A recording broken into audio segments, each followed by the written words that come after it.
Namaste to you all. A few days back, I spoke on the topic of spiritual yoga.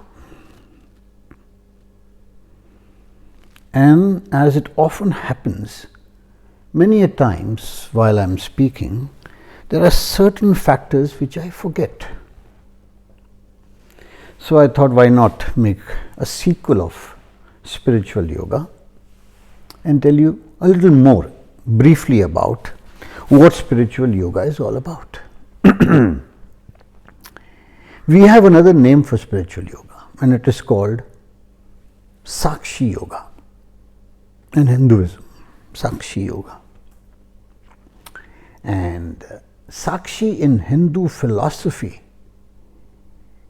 refers to pure consciousness, which they also say witnessing consciousness, and is considered to be the soul containing the spirit in Hindu philosophy. And yoga, as we know, is a fusion of body, mind and soul. In this union, as you see all around the world, all those who practice yoga, the main concern and interest is with the body and mind. And hardly anybody seems to care about the soul, know about the soul and how to do a yogic practice on the soul. Yogic practice means how to awaken the soul. So Sakshi yoga relates to cultivating an attitude towards the pure consciousness, towards the internalizing and awakening of the soul. Internalizing and awakening of the soul. That is what Sakshi yoga is. Because Sakshi stands for witnessing, a witness, watching, observing, which is extremely important in the Hindu philosophy. It is the state of being and becoming a witnesser. That is the role of the soul. State of being and becoming the witnesser. Normally, as we know, mind functions in the lower consciousness. Mind functions in the lower consciousness, which we refer to as the ego consciousness. How to go towards the direction of the pure consciousness, that is the Sakshi, is Sakshi yoga. How to take you towards that effortlessly, where no effort of the mind is required, no method of the mind is required, nothing is required. All that you require is alertness of the mind, which is effortless. How to be alert. So that is how to initiate the process of Sakshi yoga, which takes you towards the direction of the higher consciousness, from the lower to the higher. And in Sakshi yoga, what happens? When you start watching inwardly, internalizing yourself, what happens into your thoughts, feelings and actions? It needs to be impartial. It needs to be without any prejudice, without any evaluation, without any calculation, without any analysis. When you are watching purely from the soul, then the mind is not playing its role of duality, of analysis and evaluating. Nothing. The mind is silence. So when the mind is silence, the soul awakens. And how long can you awaken the soul to keep witnessing is what we refer to as Sakshi yoga. For how long can you do it? At the moment, it is at very fleeting moments, very fleeting. Fleeting moments of whenever you are doing anything in excess, anything, whether it's drinking, eating, anything, there's a third voice within your mind, which the spiritualist said it's the superconscious section of the mind. It's the metaphysical realm of the mind. It warns you, meaning the soul warns you at that time, don't do it, you're doing it in excess. But your desires being very strong, it does not normally listen to it. So the soul remains dormant. Now in Sakshi Yoga, we are supposed to awaken that somehow or the other. We have to develop an attitude to cultivate this practice of awakening the soul. Why it is very important is, say if the mind is somehow affected by coma or accident or something, and the mind becomes silent,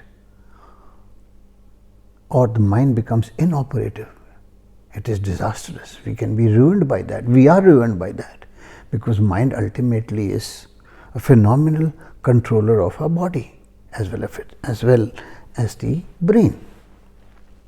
Suppose if we do that, if it happens and the mind gets affected, but suppose if we do that intentionally by awakening the soul,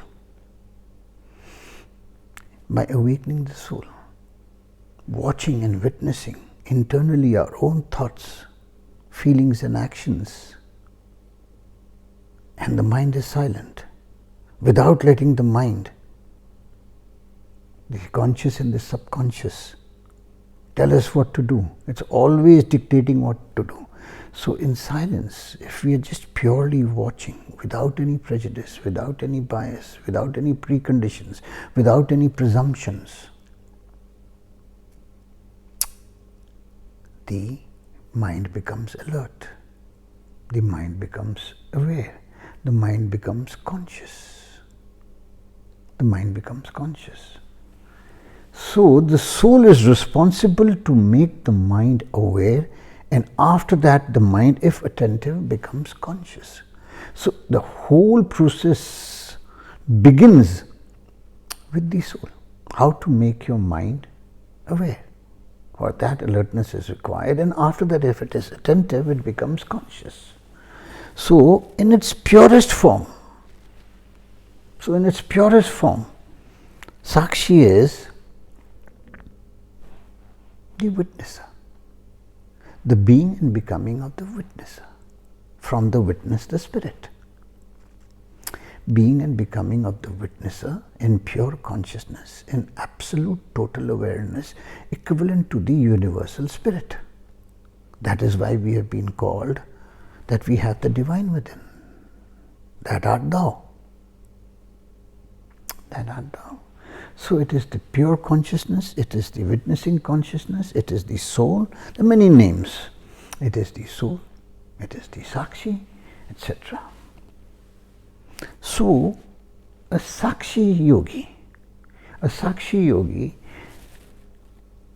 in Sakshi Yoga distances himself or herself from the body and mind, distances from its thoughts, feelings and actions in meditative awareness from one moment to the next. Now that is the process. From one moment to the next existentially, you're alert all the time, constantly. At the back of the mind, you're constantly watching your thoughts, witnessing your thoughts. And once you're witnessing, it becomes conscious. Like once you start observing somebody else, the other person becomes conscious, shy and conscious. Similarly, your mind becomes conscious. You see, the mind becomes conscious. It's the thinking self becomes conscious.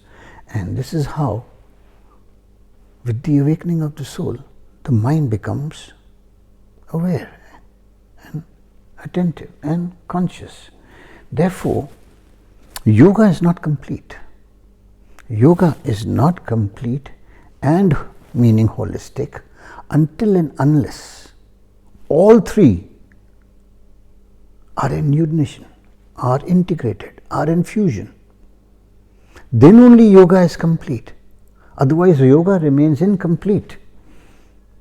While incomplete, all that you have to remember is that you, meaning the soul, meaning the spirit contained within, remains non-attached to the body and mind while you are in meditative awareness. While you are in meditative awareness, you get away from the duality and the non-duality. The non-dual self comes in.